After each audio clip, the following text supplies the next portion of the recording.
welcome everybody.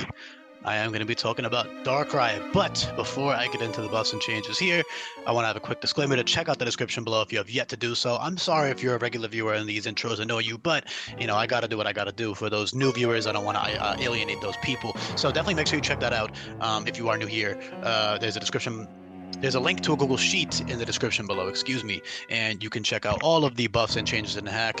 And most importantly, there's all these useful tabs on the bottom, as you can see here, and you can check out the Search All Moves Here guide, and you can check out all of the move buffs and changes. Every single move is buffed or changed in this hack, so definitely give those a look for sure. Those are very important. But with that being said, we got Darkrai. He is pretty fucking insane. Because of all the power creep in this hack. I had to beef my man up a little bit because he always felt a little bit underwhelming. I feel like, not that he's bad, I mean, obviously he's a great Pokemon, but especially with that Dark Void nerf, and that was stupid. Yes, Dark Void is buffed, of course, and all these moves are buffed or changed, but I wouldn't just keep Dark Void at 50% accuracy. That's stupid as hell. I mean, even the regular sleep moves are all higher accuracy, so Dark Void should be 100% accurate. I mean, it's like signature to only Darkrai. So yes, Dark Void is 100% accurate. He's got 140 speed, 150 special attack. His special attack and special defense are swapped from Cresselia's, which is pretty cool. He is much fairly physically, though, and that's more of a balancing choice, so it's a lot harder to get him on the field. Not that it's that difficult. You can just use the eject button on a bulky Pokemon, or you can use slow, parting shot, volt switch, or U-turn on any Pokemon, really. And basically every Pokemon gets those moves now, so you can check those out on the other changes. And the point is you can easily get frail offensive Pokemon on the field. It takes a little bit of thought. You can't just hard switch it in. And the main thing that's going to keep Darkrai in check, thankfully, is first impression. I talked about this in the Cresselia video. Darkrai is weak to first impression, obviously, and that's a very common offensive move now that most physical attackers have access to, and that'll just one-shot Darkrai. I mean, even a non-stab, non-ruthless boosted first impression would probably just one-shot him, unless you're running like a specific EV spread, in which case you actually put thought into the fight, and you deserve to live that attack or whatever, So you just got to think about stuff. You can't just use him willy-nilly and expect him to sweep. It's not going to work. Maybe for some fights, but not all fights, that's for sure. There's a lot of priority running around. Every Pokemon in general has priority, so I like that keeps a lot of the fast offensive crap in check. But he's still a monster, don't get it twisted. I mean, he's Darkrai, he's got 140 speed, 150 special attack. It doesn't matter.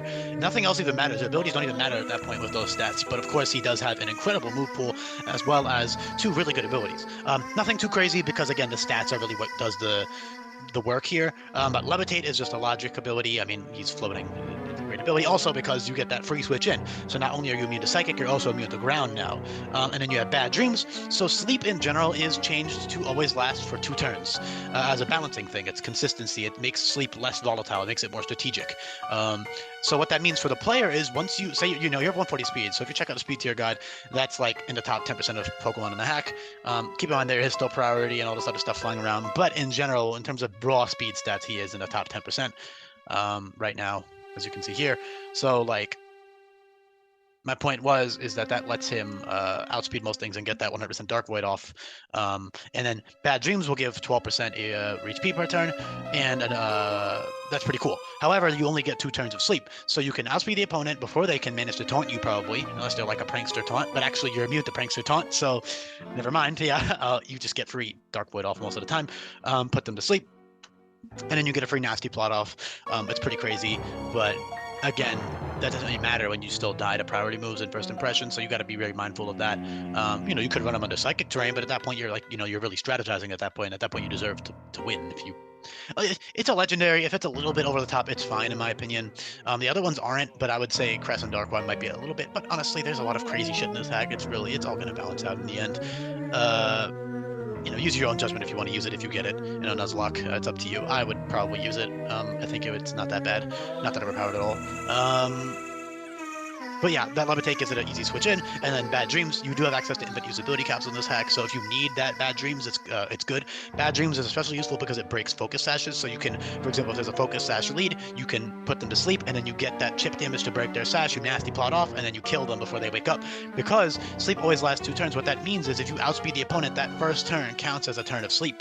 So, for example, say I'm fighting a Cresselia, hypothetically, okay, I'm just scrolling up to the first Pokemon. You put it to sleep, you Nasty Plot up, that turn after the Nasty Plot, it's gonna wake up, guaranteed. No matter what, it will wake up on that turn. So you have to kill it.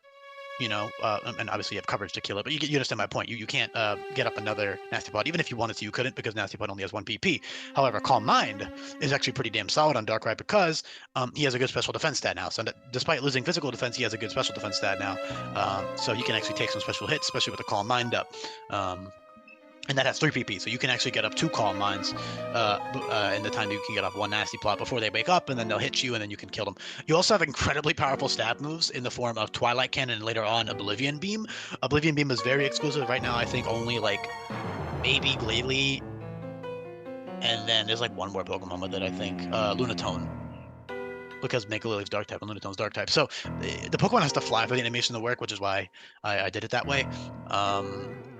But yeah, Oblivion Beam the animation is going to fit him so well too. I'm hyped for that. Same with Twilight Cannon; they're both going to look sick. But yeah, that's an incredibly powerful 180 base power move that drops your special attack stat by 4. It only has 3 PP, but that's an absolute nuke. I mean, even resist will crumble to that, or like get chunked at least, depending on how bulky it is. And that's awesome. And then you of course have incredible coverage moves, which Darkrai's always had, but I give him a little bit more. You know, Burning Malice, Mystical Fire, Aura Sphere, that kind of stuff is all really useful. You also have like Volt Switch for utility, Parting Shot for utility, Haze. Z Nightmare actually gives you an Omni boost, which is pretty fucking insane. A little bit overkill, honestly. You don't need the +1 speed most of the time, but it's still really good, especially if you want to run like a bulkier set with Z Nightmare. You know, you got a Dark Void.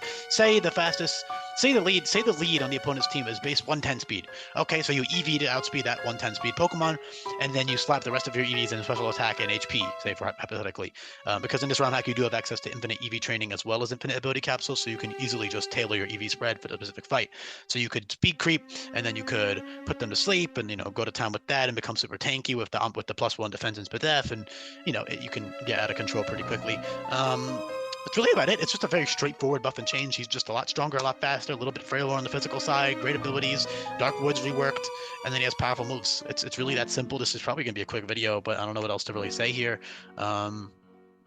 I guess I can quickly touch on why I didn't make him Dark Ghost, because I'm sure somebody's going to say they expected Dark Ghost. Ghost kind of fits him. Like, you know, look at his design. It fits relatively well, but he's not undead or anything, so I don't really like Ghost on him. Like, he's Darkrai. You know, he should just be pure Dark, in my opinion. Dark Fairy could be kind of cool, too, because it's like, oh my god, the moon, it matches Cresselia. But there's actually a good amount of Dark Fairies in this hack. There's going to be 3 of them, one of them being Mega Absol, so I'm not worried about having enough Dark Fairy types. I think pure Dark is fine on Darkrai. Not to mention Darkrai might be even more overpowered. Like, having a stab Moonblast would be pretty fucking crazy on him, so not that it doesn't, I mean, he would still be weak to first impression because Fairy doesn't resist Bug anymore, so that wouldn't worry me, but I think pure Dark is best for Darkrai personally. Anything else just feels kind of forced, you know? Not that I haven't done forced type changes if you camp off the type tree, the lake trio, so I probably sound a bit hypocritical, but I don't know. It's my ROM hack, I get to do what I want. This is very self-indulgent, so yeah, I'll leave the video off there. Thank you so much for listening. Hopefully this video was informative, entertaining. If you found this type of buff and change entertaining or interesting, definitely make sure you subscribe to the channel. I'm trying to hit 1K soon, so that'll be helpful. And then lastly, there is a link to the Discord server. You can also feel free to share my videos around if you like this kind of thing. That would be pretty cool. So yeah, thank you for your time. And there's like nothing left for Sinnoh, so we're almost done. Let's get it.